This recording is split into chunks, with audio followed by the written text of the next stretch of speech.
فيما يتعلق برحيل الأسد، أما عن طريق عملية سياسية أو عن طريق عملية عسكرية، هذا لا زال الموقف، لأن هذا منطق.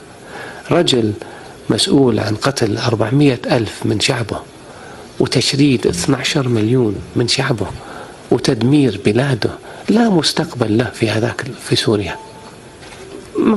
من مهما تطلعنا على هالموضوع ما في مستقبل.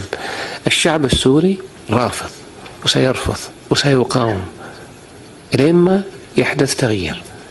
فالخيار أمام بشار الأسد أما أن يترك عن طريق عملية سياسية، وهذا سيكون أسهل وأسرع ويجنب سوريا مزيد من القتل والدمار، أو الشعب السوري سيستمر في القتال إلى ما يبعده عسكريا، وهذا حيصير. إبعاد الأسد حيصير، ما في أي شك في ذلك.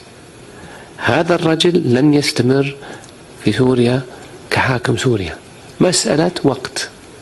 الشعب السوري عبر عن إرادته، عبر عن موقفه، عبر عن إصراره، وما حيتراجع. في أساليب وفي طرق وفي وسائل، والمملكة العربية السعودية لن تتخلى عن الشعب السوري الشقيق. الآن الشعب السوري لهم تقريبا نحو 5 سنوات وهم يقاتلوا ضد هذا النظام، ما عندهم دبابات، ما عندهم طيارات، ومع ذلك صامدين. النظام استعان بإيران وفشلت إيران استعانت بميليشيات شيعية سواء حزب الله أو من العراق أو باكستان أو أفغانستان وفشلت، ثم دخل روسيا ولن ينتصر بشار الأسد. فالصورة واضحة، الأمر النهائي واضح، مسألة وقت.